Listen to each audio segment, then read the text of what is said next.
चलिए जो मैं आपको प्रैक्टिकल अकाउंटिंग करवाने वाला हूं ये आपके लिए बहुत अच्छी तरह से बहुत अच्छे से यूजफुल होने वाली है। आप एक्चुअल अकाउंटिंग सीखने वाले हैं, इसको थोड़ा पेशेंस रखना पड़ेगा, आपको थोड़ी मेहनत लगेगी, पर ये सिलेबस का हिस्सा है। मान लीजिए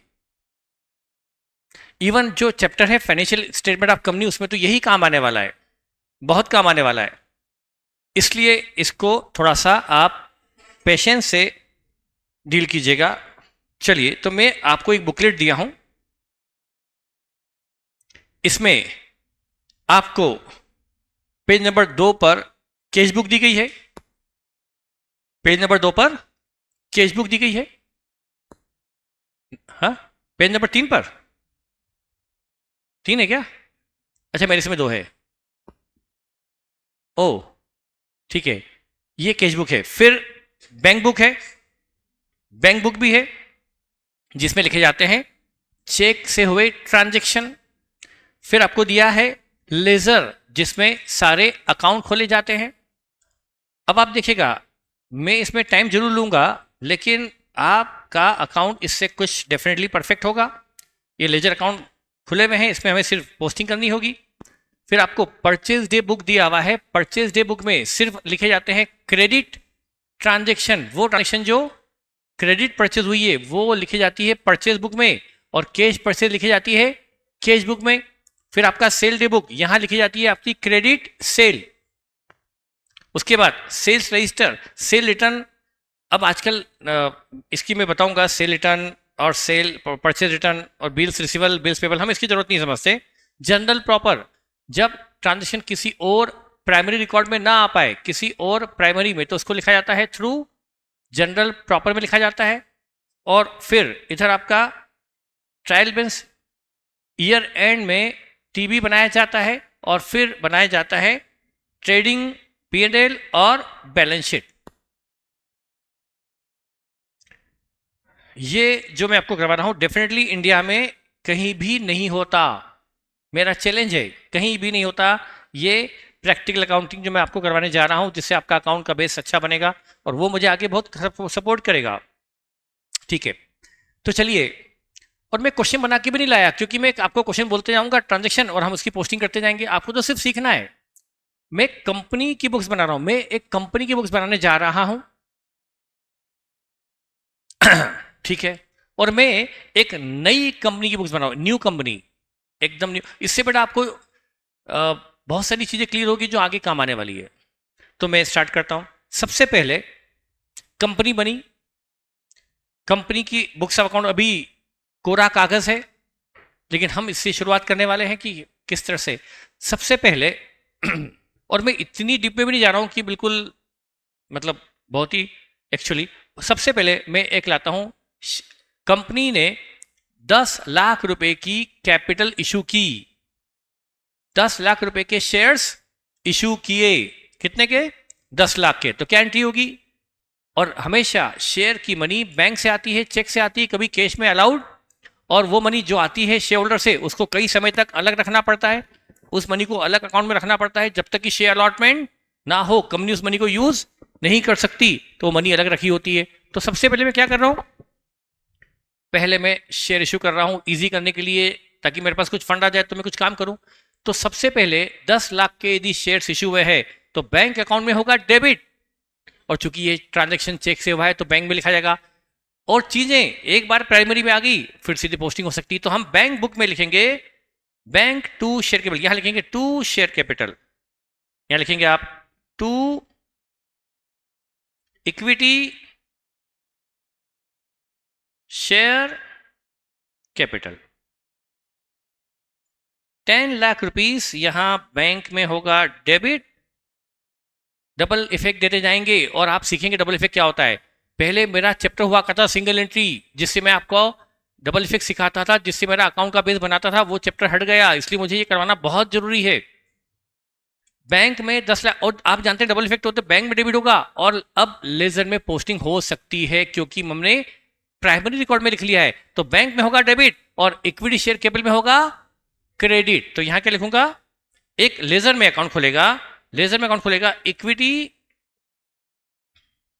शेयर कैपिटल, यहां क्या आ जाएगा, बाय बैंक 10 लाख। मैंने डबल इफेक्ट दिए हैं, बैंक अकाउंट में किया है डेबिट और इक्विटी शेयर कैपिटल अकाउंट में किया है क्रेडिट। ये मेरे डबल इफेक्ट हो गए, और जानते हैं accounting means double effect. Double effect हो गए, बैंक में डेबिट, शेयर कैपिटल में क्रेडिट। ठीक है, अब कंपनी ने, अब मैं अगला ट्रांजेक्शन लेता हूं। कंपनी ने, जो डायरेक्टर है जिसने कंपनी बनाई थी, प्रमोटर जिसने कंपनी, उसने कंपनी बनाने पर 50,000 रुपए खर्चे किए थे। 50 के खर्चे किए थे कंपनी बनाने पर। खर्चे किसने किए होंगे, प्रमोटर ने।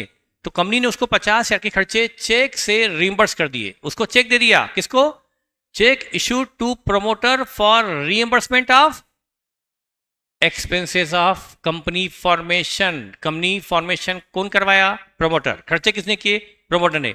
अब कंपनी उसको क्या करेगी, रीइंबर्स कर देगी। तो उसकी एंट्री क्या होगी, नहीं करेंगे, सीधे पेमेंट कर दो ना, सीधे पेमेंट कर देंगे। बेटा चेक जा रहा है तो बैंक तो क्रेडिट होगा, डेबिट क्या होगा, प्रिलिमिनरी एक्सपेंसेस। मैं आपको ये कह रहा हूं कि आप इस को सिर्फ प्रैक्टिकल करने में समझो, इससे मैं आपको कई चीज सिखाने वाला।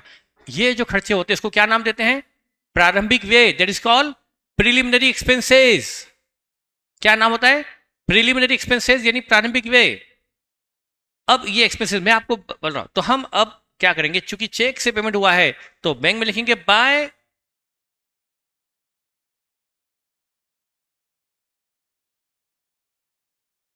प्रिलिमिनरी एक्सपेंसेस 50,000 यहां से क्रेडिट, बैंक से क्रेडिट, बैंक से credit.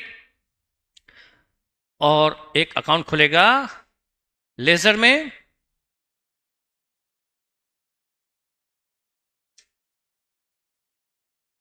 Preliminary expenses debit to bank 50,000।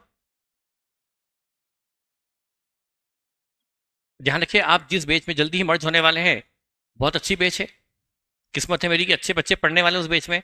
पूरी बेच जो जिसको मैं पढ़ा रहा हूँ, प्री रिजल्ट, अर्ली बर्ड, वो बहुत अच्छे बच्चे हैं। तो उनके साथ आपको मैचअप करने के लिए अपना लेवल अच्छा करना पड़ेगा। और मैं चाहता हूँ कि उस बैच का रिजल्ट ज़बरदस्त आए, तो आपको उसका लेवल मैच करना पड़ेगा। अच्छे बच्चे हैं वहाँ पर, सारे बहुत अच्छा पढ़ रहे हैं वो लोग, तो हम भी उनका लेवल मैच करके वहाँ पहुँच जाएंगे, तो फिर आपका एक बैच का लेवल अपने आप अपग्रेड होगा।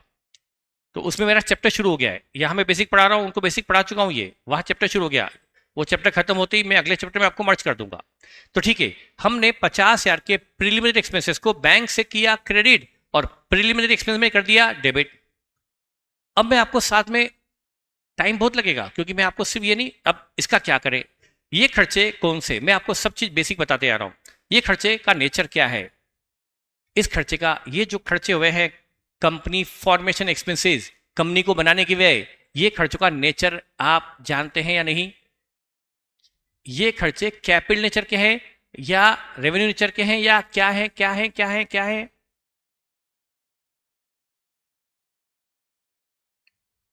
कौन से बेटा, बिंदास बोलो, डरो मत बेटा। कैपिटल एक्सपेंडिचर वो होते हैं जिससे हमारे फेवर में कोई असेट क्रिएट हो, जो ट्रांसफरेबल हो, जो बेचने लायक हो। क्या इससे कोई एसेट क्रिएट हुई, क्या इन खर्चों से, कंपनी बनाने के खर्चे, कंपनी बनाने में जो खर्चा किया होगा हमने, सीए को फीस दी होगी, आरओसी को फीस दी होगी, स्टेशनरी छपाई होगी, मेमोरेंडम ऑफ आर्टिकल छपाए होंगे, ये स्टेशनरी, ये सब खर्चे होते हैं कंपनी के फॉर्मेशन। क्या उससे कोई एसेट बनी, क्या ये कोई एसेट है जिसको हम, नहीं, तो ये कैपिटल एक्सपेंडिचर नहीं है क्योंकि इससे कोई एसेट क्रिएट नहीं हुई, नंबर 1। मैं आपको बताऊंगा, अच्छा ये खर्चों का बेनिफिट एक साल में खत्म हो जाएगा या लंबे समय तक मिलेगा। इस खर्चे से हमें क्या बनी, मिली, कंपनी मिली, तो कंपनी का बेनिफिट हमें सालों साल मिलेगा। तो ये खर्चा हमें लॉन्गर पीरियड तक बेनिफिट देने वाला है, इसलिए रेवेन्यू भी नहीं है। क्योंकि रेवेन्यू खर्चा क्या होता है, जिसका बेनिफिट एक साल में खत्म हो जाए वो रेवेन्यू, और जिसका बेनिफिट लंबे समय तक मिले वो रेवेन्यू नहीं है। तो इसका बेनिफिट लंबे समय तक मिलने वाला है, इसलिए रेवेन्यू भी नहीं है। पर चूंकि इससे असेट क्रिएट नहीं हुई तो कैपिटल भी नहीं है, नाइदर रेवेन्यू नॉर कैपिटल। इसको बोलते हैं यस डेफर्ड रेवेन्यू एक्सपेंसेस। शायद आपने नाम सुना होगा बेटा, क्योंकि मैं वही टर्म यूज कर रहा हूं जो आपकी पड़ी हुई है, सुना है, कौन से एक्सपेंसेस, डेफर्ड न रेवेन्यू है न कैपिटल है, बल्कि इसका नाम क्या है? Deferred revenue expenses. ठीक, अब नाम आपको पता होना चाहिए, नहीं है तो कोई दिक्कत नहीं, नाम आपको बता सकता हूं लेकिन रटवा तो सकता नहीं। कौन सा नाम है? Deferred revenue expenses. अब लेकिन पुराने जमाने में यह खर्चा धीरे धीरे राइट ऑफ होता था, पीएनएल में आता था, कभी 5,000, कभी 10,000, कभी 10, ऐसे खर्चा धीरे धीरे राइट होता था। इस पर लाइक ए डेप्रिसिएशन, इस खर्चे को हम 4-5 साल तक फैलाते थे, इसको अमोटाइज करते थे, मतलब 4-5 साल तक फैलाते थे कि 5,000 हर साल राइट ऑफ करो तो 10 साल में राइट ऑफ कर देंगे। लेकिन अब एज 26 आ गया। कौन सा? अभी इसका लोड मत लो ना, एज का सोचो, पर मुझे चूंकि नॉलेज में बोल सकता हूं, अकाउंटिंग स्टैंडर्ड 26 है, accounting for intangible asset. AS 26 आने वाला है किस पर? Accounting for intangible asset. वो क्या कहता है? वो कहता है कि ऐसे खर्चे को उसी साल राइट ऑफ कर दो, इसको कैरी फॉरवर्ड मत करो, इसको रेवेन्यू की तरह ट्रीट करो, इसको इसी साल है नेचर क्या? Deferred revenue. लेकिन ट्रीट किसकी तरह करो? रेवेन्यू की तरह। इसको कहां डाल देंगे? पीएल में डाल देंगे। कब? ईयर के एंड में। तो ये खर्चा वैसे हमें लॉन्गर पीरियड तक बेनिफिट देने वाला है, पर चूंकि इससे कोई असेट क्रिएट नहीं हुई, इसलिए एस 26 क्या बोलता है? इसको कैरी फॉरवर्ड मत करो, इसको बैलेंस शीट तक मत पहुंचने दो, इसको इसी साल राइट ऑफ करके अप्लीकेट करो, राइट ऑफ करो, खत्म करो, एक्सपेंस मान लो। तो इसको हम कहां डाल देंगे? पीएल में। कब? ईयर के एंड में। ध्यान रखना है आपको। तो ये आपको नई चीज समझा दी। ओके, ठीक है बेटा, आगे बढ़ते हैं। नेक्स्ट फिर आगे बढ़ते हैं। अब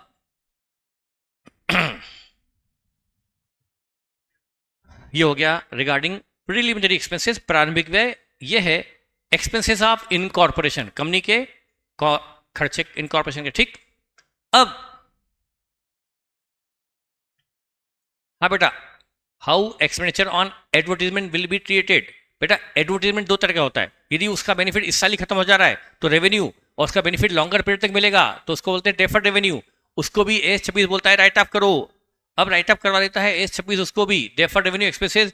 यानी वो आपने सुना होगा ना बचपन में 11वीं क्लास में, कौन से खर्चे? Heavy advertisement expenses on launching of a new product. पढ़ा कि नहीं पढ़ा? क्या मजाक कर रहे हो, नहीं पढ़ा? Heavy advertising expenses on launching of a new product. जैसे कि मान लो एक नई मोटर बाइक आई, ई मोटर बाइक आई, सोलर मोटर बाइक कोई भी आई, सोलर वाली आई, बैटरी वाली मोटर बाइक आई। अब उसकी लॉन्चिंग करवानी है तो इंडिया में फेमस हो जाए, कैसे करें इंडिया के बाहर भी फेमस हो जाए, उसके लिए किसको बैठाएं? उस मोटर बाइक पे किसको बैठाएं? तो क्या करा उन्होंने? किसी फिल्म स्टार को बुलाया। फिल्म स्टार का कौन ले लें? टाइगर श्रॉफ। और फिल्म एक्ट्रेस उसकी एक्स गर्लफ्रेंड दिशा पटानी, वही थी ना दिशा पटानी।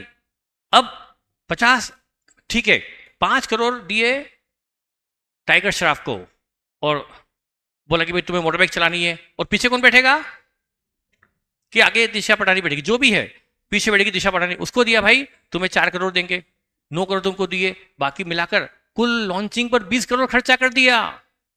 मोटर बाइक की लॉन्चिंग पर 20 करोड़ खर्चा किया, बहुत नॉर्मल बात है खर्चा। अब ये खर्चा कौन सा है विज्ञापन का, पर इसका बेनिफिट लंबे समय तक मिलेगा या 1 साल में खत्म?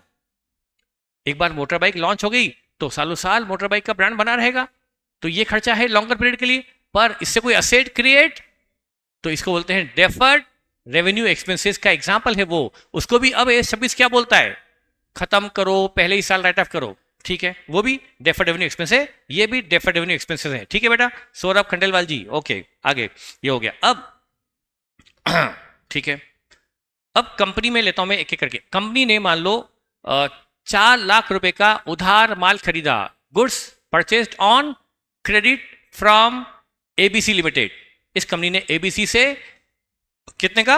4 लाख का गुड्स उधार खरीदा, तो ये परचेज रजिस्टर में लिखा जाएगा। परचेज रजिस्टर में लिखा जाएगा, परचेज रजिस्टर, ये परचेज बुक लो, यहां लिख लो एबीसी, यहां लिख लिया 4 लाख। ये परचेज हमने लिख ली परचेज रजिस्टर में, परचेज डे बुक में या परचेज रजिस्टर, जैसे लॉन्ग कॉपी का पेज होता है ना, वहां पर एक पेज पे लिख लिया परचेज डे बुक में 4 लाख की क्रेडिट। अब चूंकि ये प्राइमरी रिकॉर्ड है तो यहां लिख लिया। अब इसकी पोस्टिंग करेंगे लेजर में। अब बेटा मैं आपको बताऊं, कल मैंने बताया था आपको, आज फिर से बता रहा हूं। हम यदि ये प्रैक्टिकल काउंटिंग नहीं कर रहे होते तो हम क्या बोलते, हमने एंट्री की purchase to ABC, purchase debit to ABC, ये एंट्री करते कि नहीं करते? लेकिन मैंने एक्चुअल बताया अकाउंटेंट ऐसी एंट्री जिंदगी में न किया होगा, न करेगा, न कभी की होगी। ये हमारी दिमाग में हुआ करती थी एंट्री। गलत बताया था मैंने आपको? तुम नहीं थी, बताया था। परचेज टू एबीसी एंट्री होगी या नहीं होगी? बोलो कहां होती है? सिर्फ दिमाग में होती है। ये ट्रांजेक्शन परचेज डे बुक का है या जनरल प्रॉपर का? परचेज डे बुक का। एंट्री सिर्फ कहां होती है? जनरल प्रॉपर में एंट्री होती है। और कहीं एंट्री? तो आप बचपन से लेके अपने इस बुढ़ापे तक, बुढ़ापा जो भी आपका आ गया, आप 11वीं क्लास, 12वीं क्लास, 13वीं क्लास, अब आप इधर आ गए हो, 11th पढ़े, 12th पढ़े, फाउंडेशन पढ़े, अब आए हो इंटरमीडिएट में, आपने अभी तक क्या पढ़ा था? एंट्री करो, purchase to ABC, purchase to AC entry accountant कभी नहीं करता। तो यहां लिख लिया तो मतलब परचेज में डेबिट हो गया। अब इसको मैं कहां क्रेडिट करूं? एबीसी में क्रेडिट करूं। तो लेजर में अकाउंट खुलेगा एबीसी का, लेजर में अकाउंट खुलेगा एबीसी का। उससे अकाउंट नंबर 3, यहां अकाउंट खोला एबीसी, यहां लिखेंगे चूंकि परचेज रजिस्टर में डेबिट किया तो एबीसी में क्रेडिट करेंगे बाय परचेजेस। 4 लाख की परचेज को हमने एबीसी में किया क्रेडिट और परचेज अकाउंट में किया डेबिट। परचेज में किया डेबिट, एबीसी में किया क्रेडिट। करेक्ट? ठीक है बेटा, ये हमने क्रेडिट परचेज के डबल इफेक्ट दे दिए हैं। अब हमने 75,000 की कैश परचेज की, लेकिन पेमेंट चेक से किया है। कैश परचेज पर पेमेंट तुरंत पेमेंट करके खरीद लिया तो पेमेंट चेक से गया। कहेंगे कैश परचेज पर पेमेंट कहां से हो रहा है? बैंक से। तो 75 की हमारी परचेज है फ्रॉम इशूइंग चेक। तो हमें एंट्री, हम सोचते हैं तो क्या करते थे? परचेज टू बैंक, पर एक्चुअल में ऐसी एंट्री अकाउंटेंट कभी नहीं करता। ये कहां लिखा जाएगा? बैंक में लिखेंगे, बैंक में लिखेंगे बाय परचेजेस।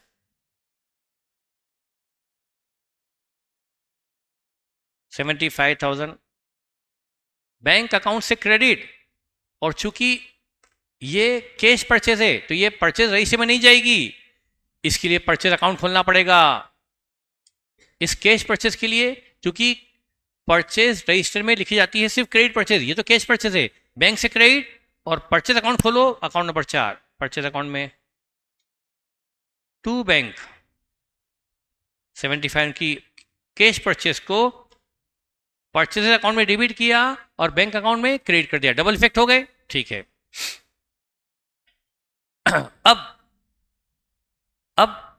अब इन्होंने 2 लाख रुपीस बैंक से विड्रॉ किया। ₹2 lakh drawn from bank, bank से निकाले तो बैंक से क्रेडिट होगा और कैश में डेबिट होगा। तो हम एंट्री क्या करते थे बचपन में?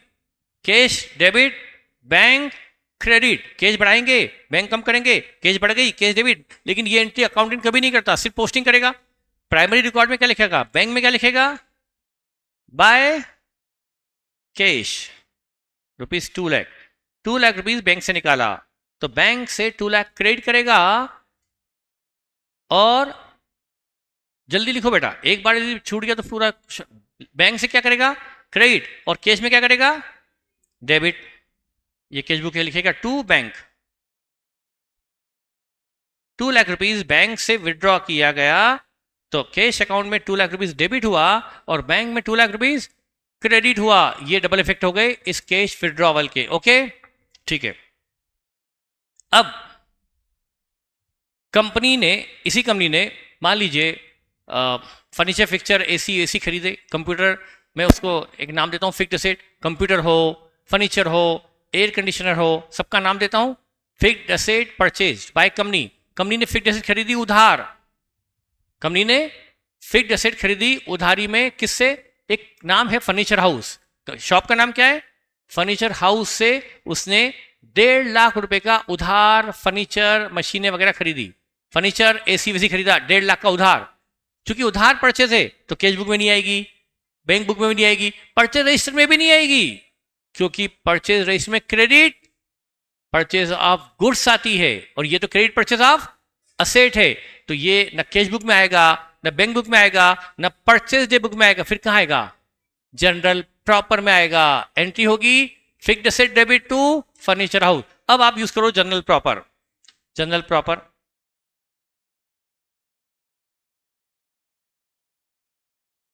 जनरल प्रॉपर आपका एक, ये भी एक प्राइमरी रिकॉर्ड है। ट्रांजैक्शन जब कहीं और ना आए तो जनरल प्रॉपर में दिखाया जाता है। यहां लिखेंगे फिक्स्ड एसेट डेबिट,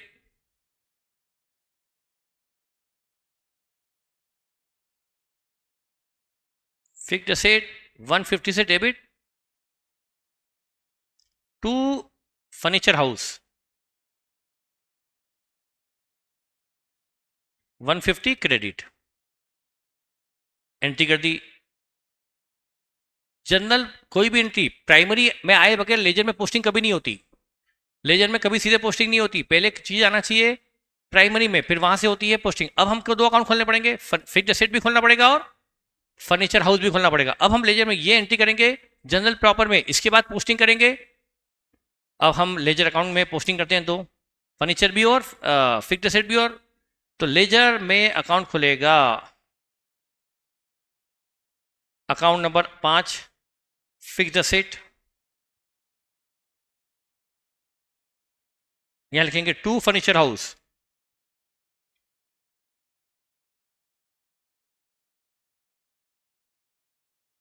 150 का फर्नीचर फिक्स्ड एसेट खरीदा है। फिक्स्ड एसेट में होगा डेबिट और फिक्स्ड एसेट में डेबिट, और कहां क्रेडिट होगा बोलो? फर्नीचर हाउस में होगा क्रेडिट। तो एक नीचे अकाउंट खोल लो फर्नीचर हाउस,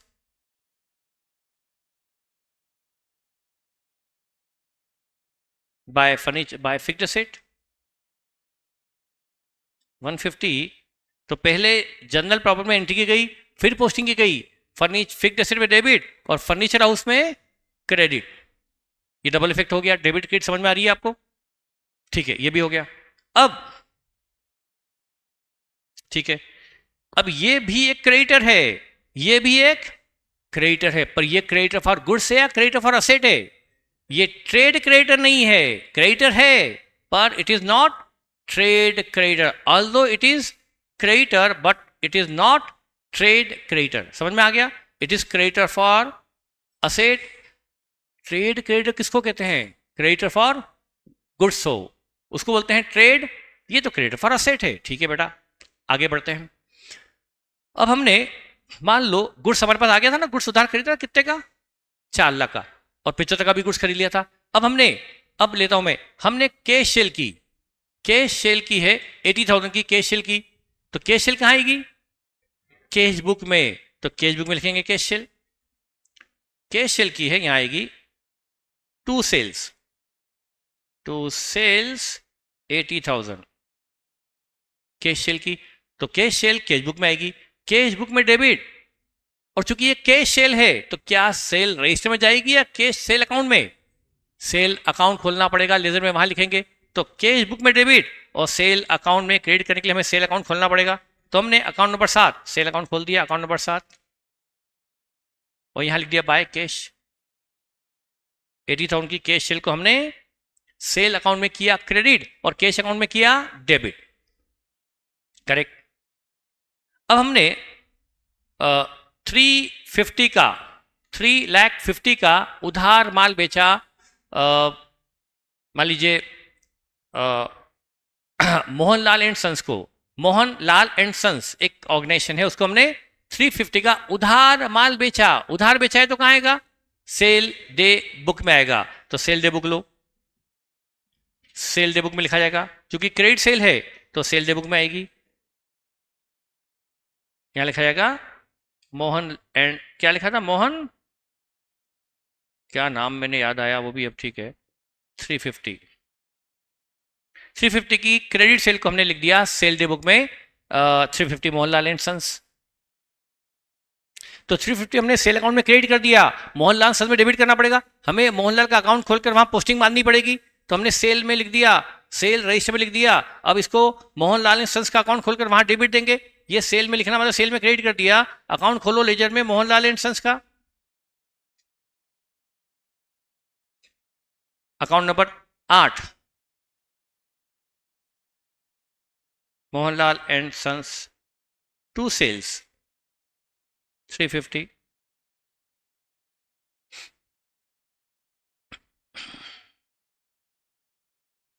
अब इस मोहनलाल एंड सन से जो माल बेचा था 20 का माल वापस आ गया।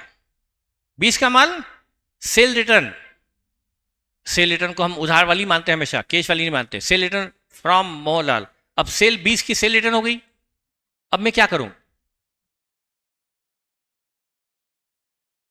अब देखिए मैं इस सेल रिटर्न को क्या करूं। नॉलेज की बात बताने जा रहा हूं। मेरा पर्पस सिर्फ मतलब इसके थ्रू आपको बहुत चीजें सिखाने जा रहा हूं। मैं 20 की सेल रिटर्न का क्या करूं। आप क्या सोचते हैं, ताकि मैं आपको समझा पाऊं कि आप क्या सोचते हैं सेल रिटर्न का क्या करूं।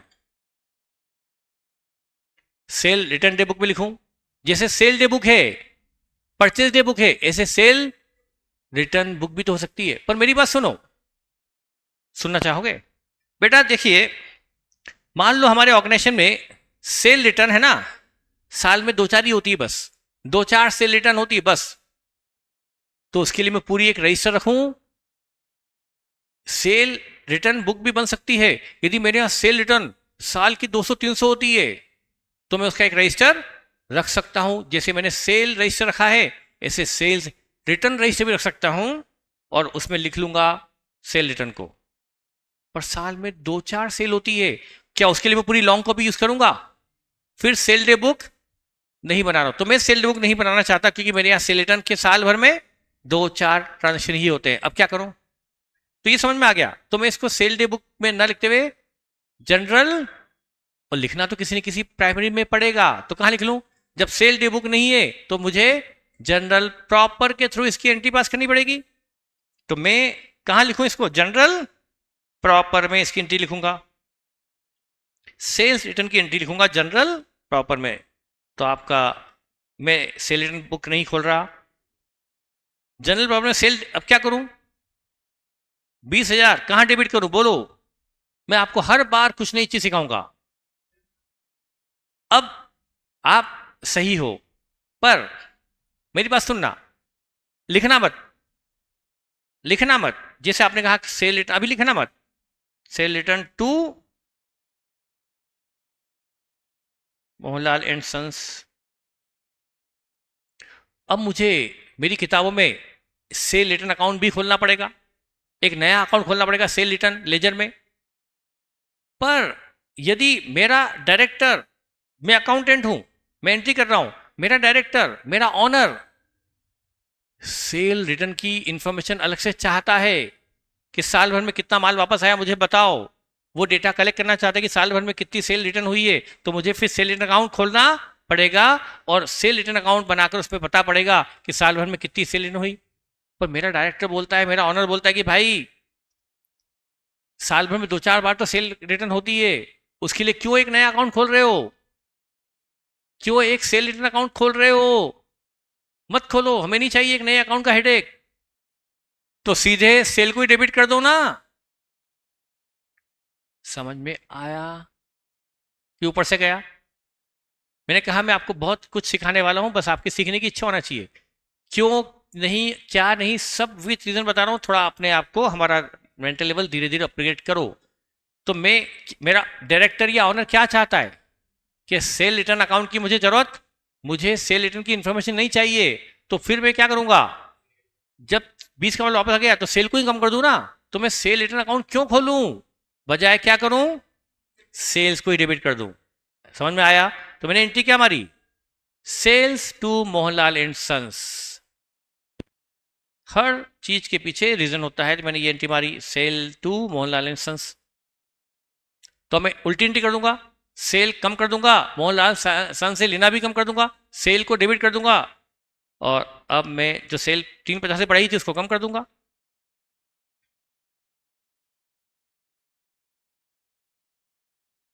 सेल में लिखूंगा टू मोहनलाल। कितनी? 20 से मैंने सेल क्या कर दी? डेबिट कर दी, मतलब सेल कम कर दी। सेल में डेबिट कर कर मोहनलाल सन्स में बाय सेल लिख दूंगा। तो 20 का सेल रिटर्न हो गया। अब मुझे मोहनलाल एंड सन्स से 350 नहीं 330 लेना है, क्योंकि 20 का माल तो वापस आ गया। करेक्ट?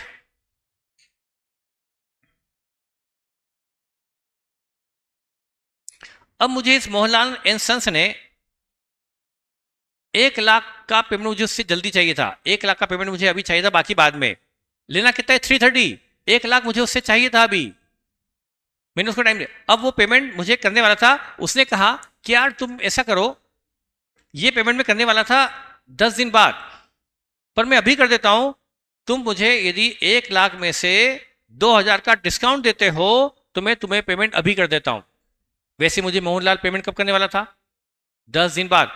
लेकिन मुझे ऑफर किया कि पेमेंट यदि मैं अभी तुरंत कर दूंगा, पर तुम्हें मुझे 1 लाख पर 2 का डिस्काउंट देना पड़ेगा, कैश डिस्काउंट, तो मैं तुम्हें 98 अभी तुरंत दे दूंगा। मैंने कहा चलो ठीक है, आने दो, फंड आने दो, कहीं और मैं कहीं काम में ले लूंगा, 2,000 का मैं डिस्काउंट दे दूंगा, मैं डिस्काउंट अफोर्ड कर लूंगा। तो मैंने कहा ठीक है। तो उसने मुझे 98 का चेक दिया, 98 का चेक दिया, और 2 का उससे मैंने डिस्काउंट दे दिया कि 2 मत देना। It is called case discount. Bank में 98 आएगा और मोहनलाल में 98 क्रेडिट होगा, तो पहले बैंक में लिखो 98। तो चूंकि 98 तो बैंक से आया है तो बैंक बुक में डेबिट होगा। हाँ, बैंक बुक में आएगा बेटा to Mohanlal and sons, 98,000 Mohanlal and sons में डेबिट होगा, और मोहनलाल एंड सन्स में 98 क्रेडिट होगा, डेबिट होगा, और मोहनलाल एंड सन्स में लिखेंगे बाय बैंक 98,000, बैंक में डेबिट और मोहनलाल ने सन्स में 98 क्रेडिट। 2 का उसने डिस्काउंट दिया। अब डिस्काउंट आपको पता है, मैं यहां भी डिस्काउंट अकाउंट खोलने वाला हूं, खोल लो बोली डिस्काउंट अकाउंट, यहां मैं डिस्काउंट अकाउंट खोलने वाला हूं। लेकिन यस, अब आपने मेरी बात को बहुत अच्छे समझ लिया। जो उन्होंने कहा कि ये सीधे पोस्टिंग, यहां 2 डेबिट और यहां 2 क्रेडिट डायरेक्ट नहीं हो सकता, पहले क्या करना पड़ेगा?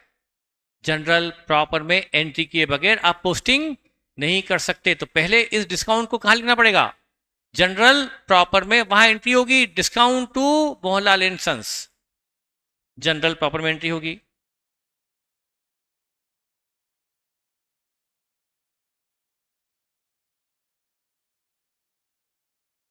Discount debit to Mohanlal and sons 2000। अब इसकी पोस्टिंग होगी पहले जनरल प्रॉपर में, फिर पोस्टिंग होगी बेटा इसकी। अब हम डिस्काउंट में डेबिट करेंगे, मोहनलाल सन्स में क्रेडिट करेंगे। डिस्काउंट हमारा लॉस है, एक्सपेंस? डिस्काउंट क्या है? ये क्या है? बोलिए, लॉस है, एक्सपेंस है? एक्सपेंस है बेटा। जो 2,000 का हमने जो भी बलिदान दिया है, ये बाय इंसिडेंट हो गया है, हमने जानबूझ के दिया उसको, और जानबूझ के लॉसेस नहीं होते। Losses by incident, by accident होते हैं, एक्सपेंसेस किए जाते हैं और लॉसेस हो जाते हैं। तो ये हमने जानबूझ के दिया है बेटा। हमें पेमेंट जल्दी मिला कि नहीं मिला? ये 98 जल्दी पेमेंट उठाया कि नहीं उठाया? इस 98 को कहीं और लगा के कमा लेंगे अपन, तो ये हमारा एक्सपेंस है, तो ये डिस्काउंट में डेबिट होगा। डिस्काउंट हमारा एक एक्सपेंस है बेटा, तो डिस्काउंट में लिखेंगे टू मोहनलाल, 2,000 डिस्काउंट में डेबिट।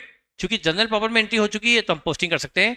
डिस्काउंट नाम के एक्सपेंस में डेबिट, और मोहनलाल एंड सन्स में बाय डिस्काउंट 2,000 या क्रेडिट। अब हमें मोहनलाल से लेना बाकी है अभी भी 220, 220 मोहनलाल से भी लेना बाकी है, वो हमारा डेटर है। 220 अभी लेना बाकी है, वो हमारा डेटर है। ठीक है, अब हमने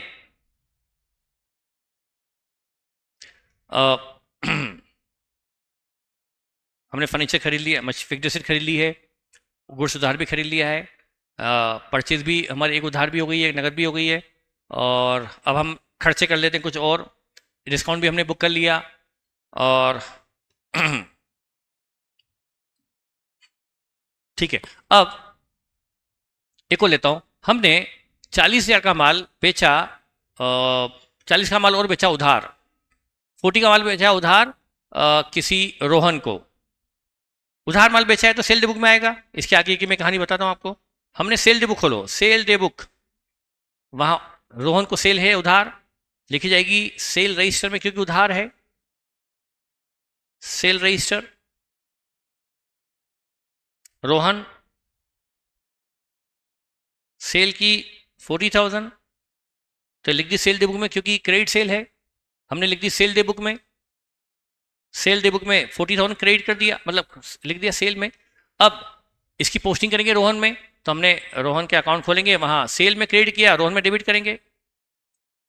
रोहन को हमने 40 से डेबिट दिया टू सेल्स, 40,000 की सेल को हमने रोहन में किया डेबिट और सेल में किया क्रेडिट। ये हमने क्रेडिट सेल लो लिख ली। अब मैं इसमें क्यों मैंने सेल ली, उसका रीजन है। चलो 2 सेल तो मुझे लेनी थी। अब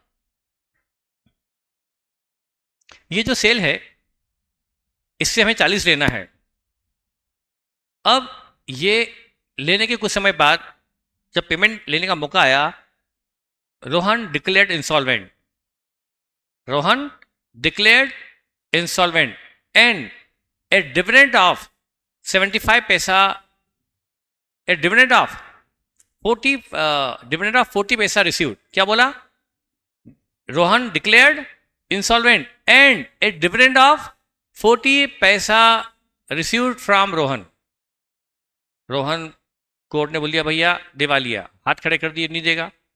और बोलता है क्वेश्चन क्या, ए डिविडेंड ऑफ 40 पैसा। यहां डिविडेंड का मतलब वो डिविडेंड नहीं है कि डिविडेंड मिला, कोई रोहन कंपनी थोड़ा है जो डिविडेंड देगी। डिविडेंड 40 पैसा मिला, मतलब रुपए में 40 पैसा दिया उसने। 40 पैसा मतलब रुपए में 40 पैसा दिया। इसको बोलते क्या है टेक्निकली, डिविडेंड ऑफ 40 पैसा, ऐसा बोलेंगे। पर एक्चुअल में क्या मतलब है, यदि मैं 1 रुपया लेना था तो उसने हमें 40 पैसा ही फुल एंड फाइनल दिया कोर्ट के ऑर्डर से, तो हमें 40% पेमेंट ही मिला इससे, मतलब बाकी 60% बैड डेट्स। तो हमें इससे 40% मिला, यानी 16,000 मिला। डिविडेंड ऑफ 40 पैसा मतलब 40% पेमेंट मिला, तो 40% मिला नकद में, कैश मिला। तो क्या करेंगे, कैश बुक में लिखेंगे 16,000, कैश बुक में लिखेंगे 16,000 टू रोहन। 40,000 का 40% ही मिला, 16,000 मिला, तो कैश बुक में 16,000 डेबिट और रोहन में बाय कैश 16,000 क्रेडिट। अब जो चॉइस नहीं मिला, क्या ये डिस्काउंट है? ये लॉस है। डिस्काउंट हम जानबूझ के देते हैं जल्दी पेमेंट उठाने के लिए, ये तो लॉस है। It is not discount, it is a loss. ये है बेड डेट्स। अब ये रोहन अब डेटर नहीं रहा बल्कि बेड में कन्वर्ट हो चुका है, तो इसको हम 16-24 लेना दिखाते रहे, राइट ऑफ करें, राइट ऑफ कर दें, इसका नाम किताबों से हटा दें। तो इसको कहते हैं debtors return of, debtors right of, return of bad debts को हम राइट ऑफ करते हैं। तो एंट्री क्या होगी, जनरल प्रॉपर में पहले एंट्री करो। क्या एंट्री होगी, bad debts to Rohan. Journal proper में एंट्री क्या होगी बेटा, बेड डेट्स टू, पहले एंट्री होगी फिर पोस्टिंग होगी। यहां एंट्री होगी जनरल प्रॉपर में बेड डेट्स डेबिट, ये हमारा लॉस है। तो आपको फर्क समझ में आ गया, डिस्काउंट एक एक्सपेंस है, बेड डेट्स एक लॉस है। 24,000 की बेड डेट्स को हमने लॉस में डेबिट किया, रोहन में क्रेडिट किया, ये हमारा लॉस था। हम बेड डेट्स को डेबिट करके रोहन को क्रेडिट करेंगे। तो अब हम बेटा यहां पर लिखते हैं, यहां पर अकाउंट खोलना पड़ेगा बेड डेट्स का, रोहन का तो खुला हुआ है। अकाउंट नंबर क्या रहा, बेड डेट्स टू रोहन। 24,000 की बेड डेट्स को बेड डेट्स अकाउंट में करेंगे डेबिट और रोहन के अकाउंट में लिखेंगे बाय बेड डेट्स। हमने रोहन का अकाउंट राइट ऑफ कर दिया, अपलिखित कर दिया बाय बेड डेट्स। अब हमारा डेटर नहीं रहा बल्कि उसका अकाउंट जीरो कर दिया। अब उससे कुछ लेना ही नहीं है, क्यों लेना लिखा है जब वो देगा ही नहीं, तो उसका अकाउंट राइट ऑफ कर दिया। इसके कहते हैं डेटर रिटर्न ऑफ। ठीक है बेटा,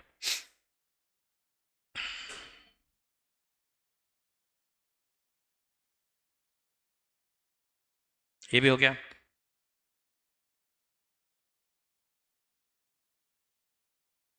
अब हमने एक मैं अच्छा पॉइंट लेने वाला हूं। हमने बिजनेस शुरू किया, नई कंपनी है, अप्रैल मई जून जुलाई से सब काम शुरू हुआ। अप्रैल में जून 1 जुलाई से सब कुछ हुआ था। हमने 1 जुलाई को हमारी फिक्स्ड एसेट का बीमा करवा लिया। कब? 1 जुलाई। साल कब से शुरू हुआ? 1 अप्रैल से। पर 1 अप्रैल का हमारा कोई धंधा बिजनेस नहीं था, कंपनी बनी नहीं थी। अप्रैल गया, मई गया, जून गया, 1 जुलाई आई। जुलाई को हमने बीमा करवाया और बीमे की प्रीमियम दी 6,000। 6,000 की बीमा प्रीमियम, इंश्योरेंस प्रीमियम पेड। और आपको पता है बीमा हमेशा साल भर का होता है। आप गाड़ी का बीमा करवाते हो तो हमेशा प्रीमियम साल भर की होती है, फिर आपको साल भर बाद फिर से गाड़ी को, फिर से उसका इंश्योरेंस को रिन्यू करवाना पड़ता है। तो बीमा प्रीमियम हमेशा एनुअल होती है। तो 6,000 आपने दिया 1 जुलाई को, बताओ ये 1 जुलाई से कब तक एप्लीकेबल है? ये आपने बीमा 1 जुलाई को कराया 6,000, ये बीमा कब तक इफेक्टिव है? अगली 1 जुलाई तक, अगली, हाँ, 30 जून तक। तो कितने महीने? 12 महीने। बेटा हमारा साल कब खत्म हो जाएगा? मार्च में। अप्रैल में बीमा करवाया, सॉरी अप्रैल में जून नहीं, अप्रैल में जून, जुलाई में बीमा करवाया। जुलाई, अगस्त, सितंबर, अक्टूबर, नवंबर, दिसंबर, जनवरी, फरवरी, मार्च, कितने महीने हुए? 9 महीने बाद साल खत्म हो गया। लेकिन बीमा अभी चल रहा है कितना और? 3 महीने का बीमा और बचा है। तो जो प्रीमियम दी है 6,000, उसमें 9 महीने की प्रीमियम तो इस साल की है और 3 महीने की प्रीमियम अगले साल की है। तो 6,000 की जो प्रीमियम है उसमें से 4,500 की प्रीमियम तो करंट ईयर को बिलोंग करती है और 1,500 की प्रीमियम नेक्स्ट ईयर को बिलोंग करती है। तो 1,500 की प्रीमियम को क्या कहा जाए? ठीक है, दुनिया प्रीपेड बोलती, मैं बोल देता हूं, मैं इसमें पंगा नहीं लेता हूं, बाकी ये सही नहीं है, पर मैं बोल देता हूं कि प्रीपेड, क्योंकि मैं कितना मतलब एक लिमिट से ऊपर आपको भी मैं परेशान नहीं कर सकता, पर ये it is not correct term. Prepaid वो होता है जो देना नहीं चाहिए पर दे दिया, और बीमा हमेशा प्रीपेड ही होता है। बीमा हमेशा प्रीपेड ही होता है, पहले बीमा करवा दो तब बीमा होता है। सैलरी हमेशा सर्विसेज लेने के बाद देते हैं, लेकिन बीमा हमेशा सर्विसेज लेने के, तो बीमा प्रीमियम तो हमेशा प्रीपेड ही होती है।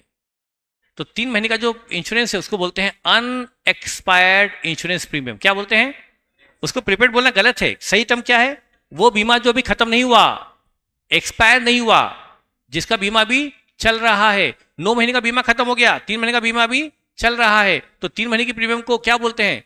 Unexpired insurance premium rather than prepaid. पर दुनिया प्रीपेड ही बोलती बेटा, आप गलत नहीं हो, पर मैं उसको करेक्ट कर रहा हूं कि वो सही टर्मोलॉजी यूज नहीं करती दुनिया, उसको बोलती है प्रीपेड। तो अभी हमने 6,000 का बीमा करवाया, तो मैं बीमा की प्रीमियम पे कर रहा हूं और चेक से देते हैं, बीमा कंपनी को हमेशा प्रीमियम चेक से आती है, तो बैंक से करना पड़ेगा क्रेडिट, बैंक बुक में लिखना पड़ेगा। बैंक बुक में लिखेंगे by insurance premium, by insurance premium, by insurance premium 6,000 यहां से क्रेडिट, और अभी तो मैंने इसको डेबिट कर दिया इंश्योरेंस प्रीमियम में, और यहां पर अकाउंट खोला, अकाउंट में 12 इंश्योरेंस प्रीमियम टू बैंक 6,000। हमने इंश्योरेंस प्रीमियम डेबिट किया और बैंक में क्रेडिट कर दिया। लेकिन आपको पता है ना बेटा, ईयर एंड में इसका एडजस्टमेंट करना पड़ेगा। ईयर एंड में इसमें से 1,500 कहाँ ले जाएंगे? प्रीपेड में, और 4,500 ले जाएंगे प्रॉफिट एंड। 4,500 की जो प्रीमियम है वो करंट ईयर की है, लेकिन 1,500 की प्रीमियम नेक्स्ट ईयर की है। 45 से जाएगा पीएल में, 1,500 जाएगा बैलेंस शीट में। तो उसके लिए हमें पहले एंट्री पास करनी पड़ेगी ईयर एंड में, एडजस्टमेंट एंट्री बोलते हैं ना जिसको, क्लोजिंग एंट्री बोलते हैं। वो हम कब करेंगे? ईयर के एंड में। मुझे याद दिलाइएगा कि इसमें एक एडजस्टमेंट पेंडिंग है, मैंने ये पॉइंट रखा है। ईयर एंड में हम जब एंट्री करेंगे एडजस्टमेंट, तब ये पॉइंट मुझे आपको याद दिलाना होगा, याद रहेगा आपको? ठीक है, अब ये भी हो गया।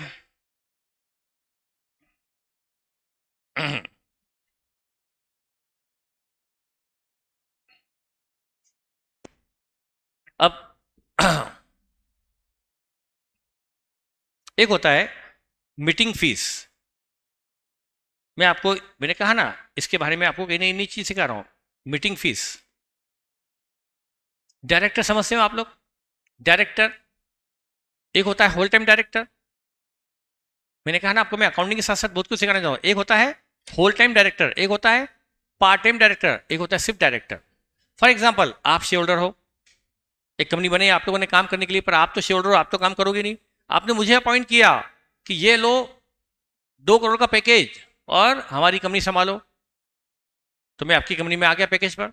तो 2 करोड़ मुझे आप देंगे आपकी कंपनी संभालने के लिए। उसको कहते हैं, मैं और आपकी कंपनी में फुल टाइम वर्क करूंगा। मैं हूं मैनेजिंग डायरेक्टर, एमडी। मेरे कई सारे नाम है। एक तो मैंने क्या बोला, एमडी। एमडी मीन्स एक होता है मेरा होल टाइम डायरेक्टर, मतलब फुल टाइम डायरेक्टर भी नाम हो सकता है, या एमडी भी हो सकता है, या managing director, MD, full time director, executive director, कुछ भी नाम हो सकता है, पर मैं फुल टाइम हूं। तो मुझे आप क्या देंगे? पैकेज। वो मेरा कहा जाएगा डायरेक्टर रिम्यूनरेशन। वो क्या कहा जाएगा? Director remuneration. ठीक है भाई। अब मान लो आपको आपकी फैक्ट्री में, आपकी कंपनी में कुछ टेक्निकल वर्क भी होता है, टेक्निकल काम। वो कभी, मतलब उसके लिए टेक्निकल एडवाइजर आपको चाहिए, पर आपके यहाँ रोज काम नहीं पड़ता। तो आपने एक व्यक्ति को बोला कि आप हमारी कंपनी ज्वाइन कर लो एज ए टेक्निकल डायरेक्टर, पर आप हफ्ते में एक बार आना बस। तो वो हो गया पार्ट टाइम डायरेक्टर। वो आता है, काम करता है, लेकिन वो फुल टाइम नहीं, पार्ट टाइम। तो वो क्या हो गया? Part time director. ओके। तीसरा होता है सिर्फ डायरेक्टर। तीसरा होता है सिर्फ कंपनी में, हमने क्या बोला कि कंपनी का नाम मार्केट में अच्छा हो जाए, इसलिए हमने जो अपनी सिटी है, शहर है, उसके जो नामचीन लोग हैं, फेमस लोग हैं, उनको ले लिया कि आप हमारी कंपनी में आ जाओ एज ए डायरेक्टर। कंपनी में इंदौर में मान लो, अब जैसे मैं कोई नाम तो ले नहीं सकता हूँ कौन है, लेकिन मान लो कंपनी इंदौर के कोई फेमस व्यक्ति हैं, नॉट पॉलिटिकल, पॉलिटिकल नहीं, जो बिजनेस में अच्छा नाम रखते हैं, जिनका अच्छा नाम है। तो मान लीजिए मैंने इंदौर के 3 व्यक्ति मेरी कंपनी में ले लिए कि सर आपका नाम मैं मेरी कंपनी में डाल रहा हूं एज ए डायरेक्टर।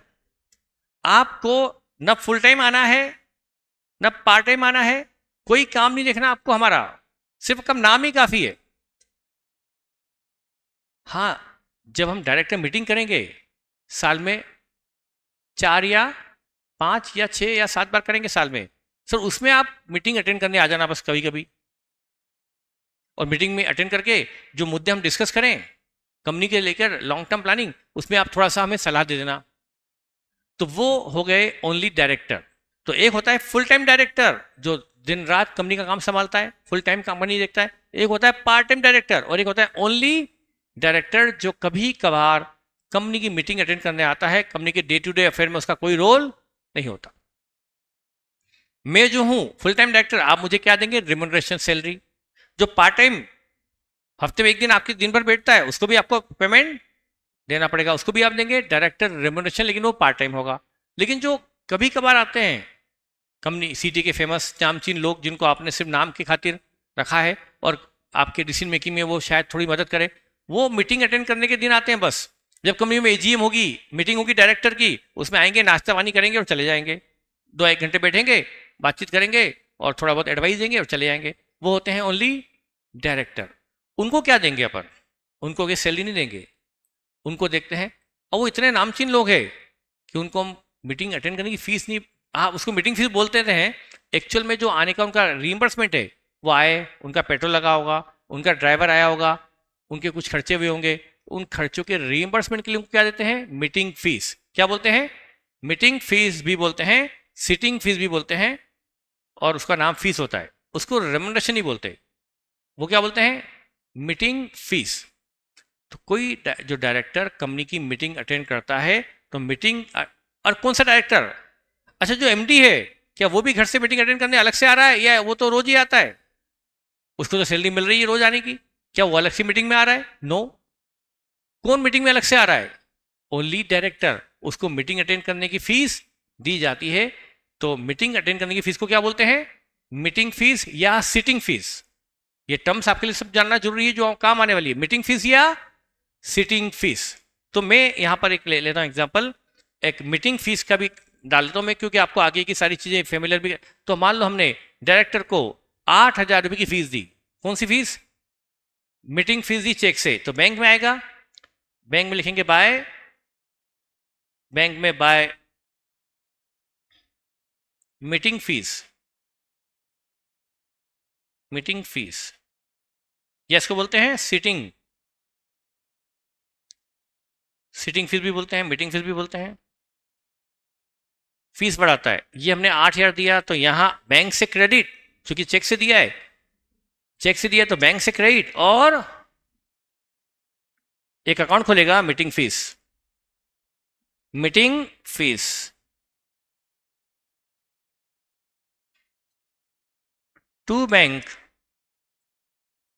8,000 यहां मीटिंग फीस में डेबिट। ये खर्चा है, जाएगा पीएनएल में। ओके। अब कंपनी ने, टाइम होने वाला है, 3 मिनट पर हो गया, पर लेट भी तो शुरू हुआ। एक पॉइंट और ले लूं बस। कंपनी ने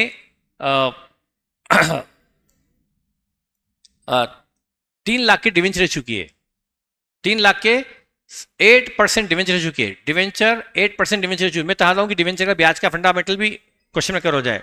8% डिवेंचर इशूड, तो बैंक में डेबिट होगा, क्योंकि डिवेंचर की मनी हमेशा चेक से आती है। बैंक में डेबिट और डिवेंचर अकाउंट में क्रेडिट। तो बैंक में लिखेंगे 8% debenture, 8% debentures,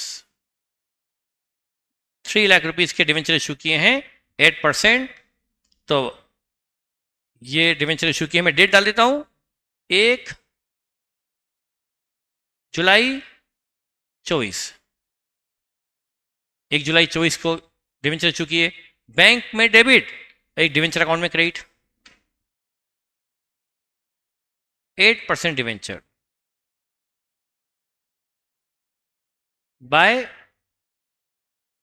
bank ₹3 lakh, bank में डेबिट और 8% डिवेंचर में क्रेडिट।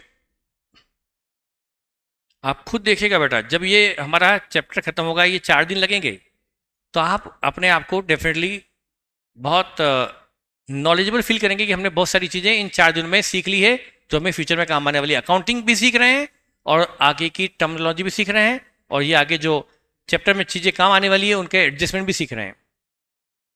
तो हमने बैंक डेबिट किया और डिवेंचर को 8। अब इस पर 1 जुलाई को इश्यू किया तो ब्याज, ब्याज बनता है, और कंपनी ब्याज 6 महीने में देती है। तो एक काम करते हैं, ब्याज कंपनी ने 6 महीने का ब्याज दिया, 3 लाख पर 8% से 24,000 होता है साल भर का, तो 12,000 ब्याज दे दिया। कितना ब्याज दिया?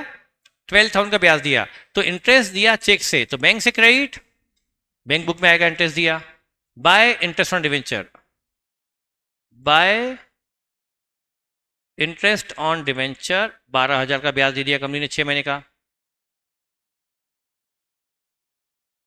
डिवेंचर इशू कब हुए थे? 1 जुलाई को। कितने महीने का ब्याज देना था? अभी मैंने 6 महीने का दिया। देना कितना महीने का था? जुलाई से लेके मार्च कितने महीने होते हैं? 9 महीने। पर दिया कितने महीने का? तो कितने महीने का इंटरेस्ट अक्रूड है? 3 मंथ का इंटरेस्ट क्या होगा? अक्रूड, जिसका मैं एडजस्टमेंट करवाऊंगा ईयर एंड में, ताकि मैं आपको अक्रूड इंटरेस्ट की अकाउंटिंग भी बता पाऊं। Is it clear? तो 6 month interest paid by company, तो बैंक में क्रेडिट और इंटरेस्ट ऑन डिवेंचर में डेबिट।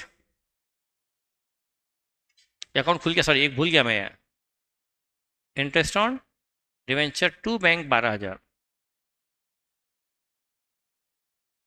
तो इंटरेस्ट ऑन डिवेंचर में डेबिट और बैंक में क्रेडिट। ये है 6 मंथ का इंटरेस्ट।